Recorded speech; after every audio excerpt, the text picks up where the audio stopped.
hate intros, and especially this one. Dungeon ni de ai wa matamaro no wa machigataro no dareka Season 1. Sick name, bro. Had a blast butchering that for the last hour. We kick things off with a quick explanation of how gods came down to this world to live like normal people because apparently it's boring being a god. They aren't allowed to use their power except to give blessings which allow people to fight with monsters. If a god gives you a blessing, then you become a part of their family and their servant. The main character, Bell, is introduced as he is chased by a minotaur through a dungeon. As he gets cornered, Ice Valentine, a hot blonde and his new love interest, saves him. He leaves without talking to her and goes to see his advisor, Aina, to ask about his new crush. She tells him that she's part of the Loki family, currently level 5 and supposedly the best swordsperson in Horario. Since he's in the Hestia family and only level 1 with no DMs to slide into, it's unlikely that they're gonna end up together. When he heads home, he's greeted by his goddess, Hestia. And if she was real, I would be a devout follower as well. But she isn't, so here we are. While upgrading his stats, Hestia realizes he got a new skill but hides it from him. It lets him level up faster, and the stronger his feelings are, the stronger the effects. The next day he runs into a maid named Sia who works at a tavern and gives him some food because life is on easy mode when you're hot. After his dungeon run, he grows rapidly because of how strong his feelings are for Ice. He goes back to the tavern later that night and just so happens to see Ice walk in with her party. Bethe starts talking about him and makes fun of how he had to run from the Minotaur. This makes him want to get stronger, so he leaves embarrassed and heads to the dungeon to get more training.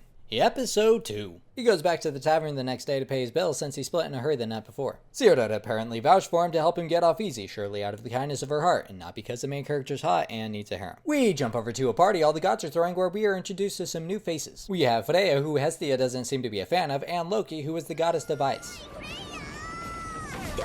The reason Hestia is at the party is to ask Hephaestus to help make a weapon for Bel since he is in desperate need of an upgrade. It takes a lot of begging, but eventually Hephaestus comes around and helps make the weapon personally. The next day, Bel is approached by Anya Framo, who works at the tavern with Sirt. She asks him to bring Sirt her wallet at Monsterphilia, which is a monster taming event held each year. Freya is talking to Loki about how she saw Bel and is starting to give off some serious stalker vibes. Bel goes to Monsterphilia and just so happens to run into Hestia, who just got back from making his weapon. Freya releases a monster and tells it to chase Bel and Hestia. Bel tries to protect Hestia, but his trash sword breaks, so in the last scene he's preparing to sacrifice himself to buy her some time. Episode 3. We find out that Bel's grandpa had died to a monster, and that's what made Bel want to become an adventurer. He goes out to find a family to join, but nobody wants him because he's so weak until he runs into Hestia. Back to the present, it's revealed that his new weapon gets stronger as he gets stronger, so when he combined it with his new skill, it sounds like an OP build. Word gets around that multiple monsters have escaped, so Ice and Loki go around slaying them to help out. Hestia, who was separated from Bel, comes back to find Bel still running from the monster. She gives him his new knife and upgrades his stats one more time, which is apparently enough to square up with Trainwrecks and win.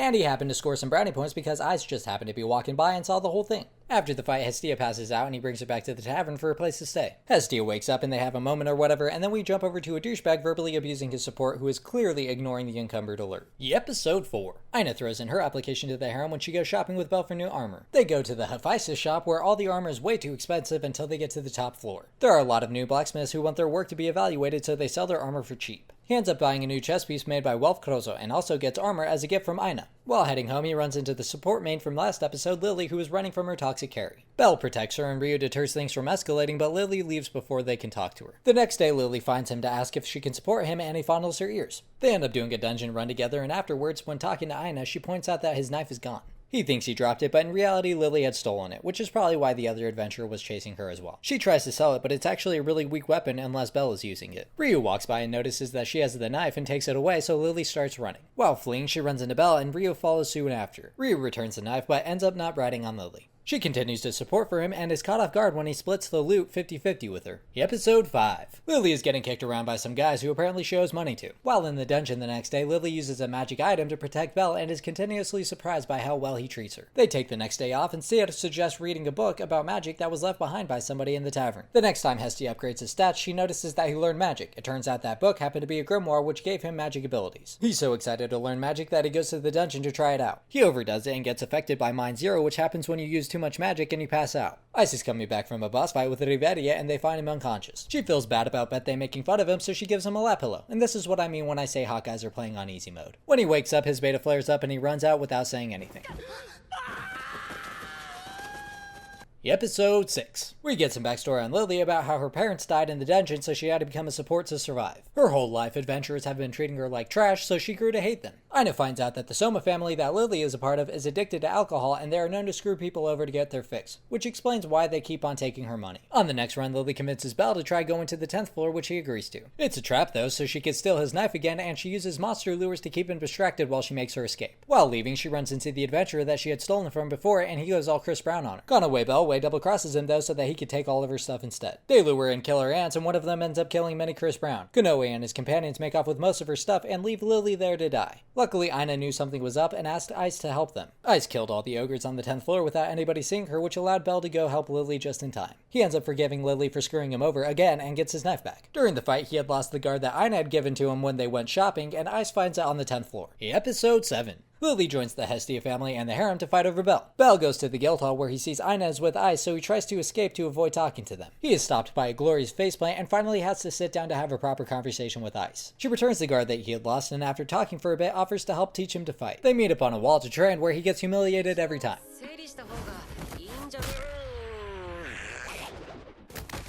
Meanwhile, Lothair is under orders from Freya to train a Minotaur and make it stronger. Belle is able to clear the 10th floor dungeon now thanks to his training, and the rest of the episode is harem fillers. Episode 8. Belle finds out that Ice is a bit of a badass because she's level 6 now and defeated a floor 37 boss by herself. They have to stop their training sessions though because the Loki family is going on an expedition into the dungeon. Their goal is to get to the 59th floor, which has never been done before. While on a dungeon run, the Minotaur that was trained by Othad is released and Belle comes face to face with it. It attacks and Lily gets knocked out, so Belle has to hold it off until she wakes up. The Loki family get word from some injured adventurers that there is a Minotaur on the loose on the 9th floor and that Belle is fighting it. As soon as she hears this, Ice rushes to aid him. Lily wakes up and is ordered by Belle to run away, then his arm gets impaled by the Minotaur's horn. He looks like he's out of it, but Ice comes in once again to save him. He's too proud though and doesn't want to have to rely on her again, so he prepares to fight the Minotaur by himself. He faces off with the Minotaur and impresses everybody in the Loki family. While spamming Fireball, he mines zeros and passes out.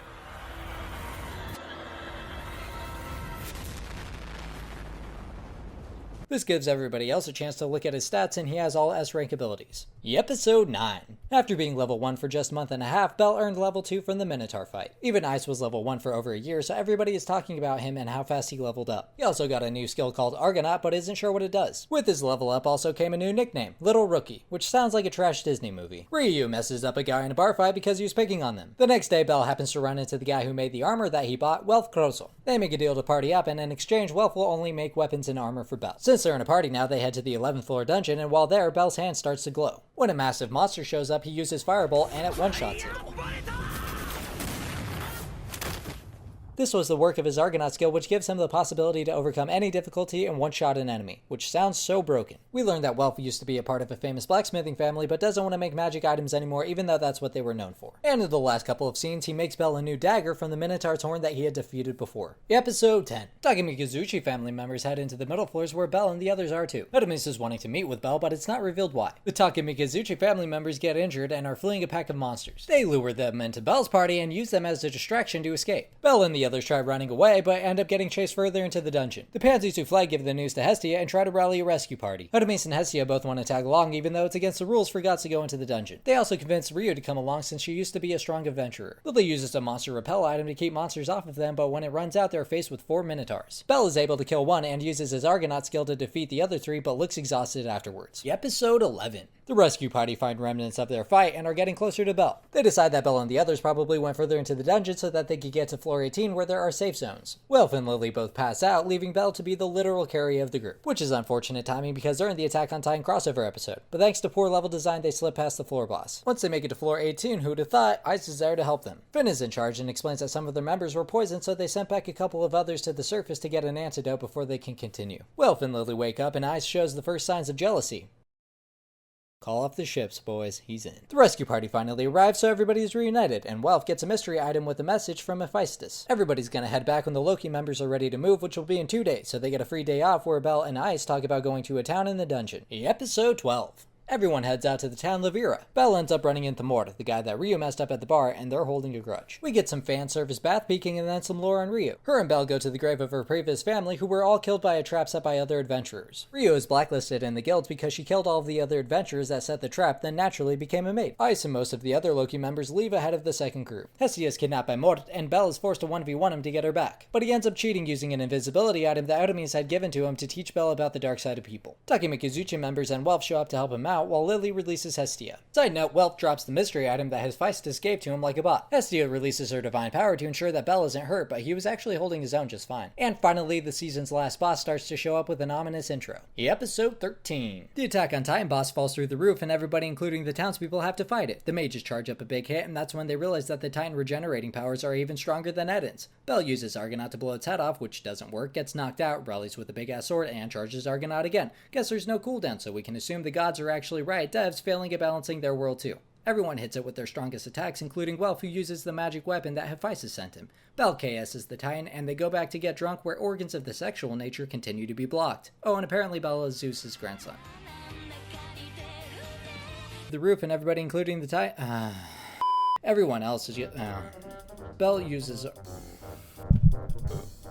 are even stronger than Eden's. Stronger than Eden's. The Titan and they go back together. The big hit, and that's when they realize that the Titan